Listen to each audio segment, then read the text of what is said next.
Thank you. My name is Jewel Kelly, and I am running for the U.S. Senate. I am an Air Force veteran. I spent 10 years in the Air Force. I joined right after September 11, 2001. I am also the oldest of 18 brothers and sisters by the same parents. I want to thank you boys and girls. And praise be to God. I was the first to go to college, graduate college, become a military officer. And because of that, 17 of my siblings went to college. But I'm not here really to talk about the 17 that went to college. I'm here to talk about the one that didn't. Because the one that didn't was born blind. She could never walk. She's never been able to talk. She wasn't expected to live past the age of 5 months. But my dad had a union-paying job.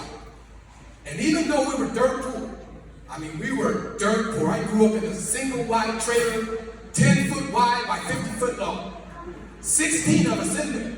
But because my dad had a union-paying job, he had great health care.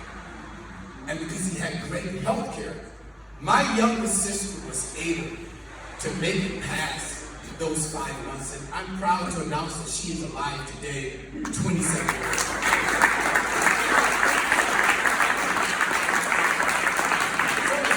So as Democrats, I don't need to tell you or preach to you about the importance of reducing the cost of health care and mental health. I don't need to tell you that. I don't need to tell you about the importance of equal protection under the law, which of course includes civil rights, voting rights, LGBTQ, reproductive rights. I don't need to tell you about that because we all agree on those things. I don't need to tell you about protecting the planet or bringing down the cost of education. Our campaign really focuses on something that is kind of in the dark. It's about mental health. And the reason why I focus so much on mental health, because tragically, in 2018, my bonus daughter, 17 years old, died by suicide. And we went through those 4 stages of grief. The shock of her death. The anger of how did we miss the signs? Because we were taking her to see a psychologist and a psychiatrist. But yet, the week she died, we thought she was getting better. The depression of she's gone with us forever. Her body is, but her spirit is right here. And then we finally reach that 4th stage of acceptance, that nothing is going to change unless we change. And so we started a foundation called A Fighting Chance. And the goal of that was really to do 2 things. And if there's nothing else that you take from this, yes, I want you to vote for me, but I really want you to pay attention to this. The importance of the mental health first aid class. Because that class can save a life. That's why I'm running, to save lives. And the mental health first class, real quick, I'll just go through the 5 things that it covers. Because some of you may use this sooner than you think. The first step is how to assess if someone's having a mental health crisis. Second step is how to listen non-judgmentally. As parents, we think we do a good job of listening, but the non-judgmental part is key. The third thing is how to give information, and that's kind of what I'm doing here right now, right? Giving information. The 4th stage is how to encourage professional help, because sometimes you need professional help, right? I have 17 siblings, and my parents are a little bit older than I am. The one right after me, Nathan, is 13 months. Everything I can do, he can do better. Right? I started reading at 5, he started reading at 3, right? Taller, bigger. We fought like cats and dogs, but everything that I could do, he could do better. But around the age of 18, we started to notice the signs. And he started to withdraw from college, and he was a straight-A student, right? The point that I'm trying to say is that sometimes you need professional help. And then the last thing is encourage self-help, because at the end of the day, no one can really make that decision. It has to be the person themselves. So you don't remember anything, right? Take the first aid mental health class. It can save a life. And then the second thing is really to address the parental bias, because that's key. No one thinks it's going to happen to them. You think it may happen to somebody else's kid, but not your kid. So that's really what we're focusing on. And we went through those 4 stages of grief. But in 2020, America went through what I call the American grief. I talked about shock, anger, depression, and acceptance. Think about where you were in May of 2020 when you saw George Floyd being murdered. Now, we have seen people being killed by police before, and tragically it won't be the last time. But we had never seen that. We had never seen someone face down, handcuffed, a police officer with the sunglasses over the top of his head, hands in his pocket. We had never seen that. You and I were shocked. The world was shocked. Second stage, depression, COVID. We saw 100, 1,000, 10,000, 100,000, 200,000, 300,000, all that, and they were dying alone.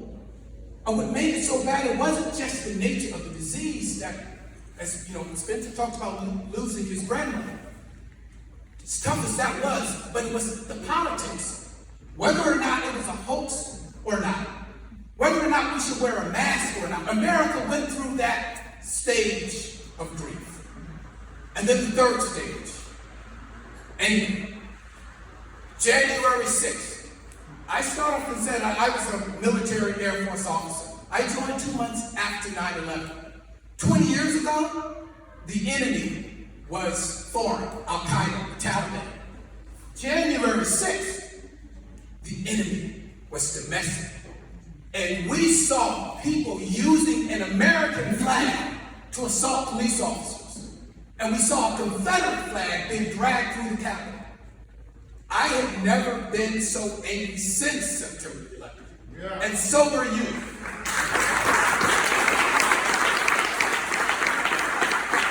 And that's when we reach that fourth stage. Nothing is going to change unless we change. And that's when I got off the couch and said, no, not today. We will not allow someone to take over the United States government based on a lie.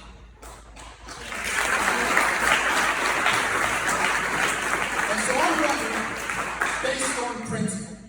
Is it legal? Is it safe? And is it fair? Now, mental health encompasses all those priorities that we talk about. You have to have a certain level of mental health to be able to keep a job. It's pretty hard to study and stay in school if you have undiagnosed mental health issues. We know that the environment affects mental health, and we know that the state of our mental health is directly affected by how we perceive the environment. We know that we have to reduce the cost of education. $100,000 for our kids to go to school. You don't think that that contributes to the stress that we are experiencing? All of those things tie in. And so, if we're going to win this race, we know that we have to bring more inclusion, more imagination, and more inspiration. We are in this together. And I like what Gina said. I'm not running against any of my fellow Democrats. I'm running with them. I just hope I cross the finish line before they do.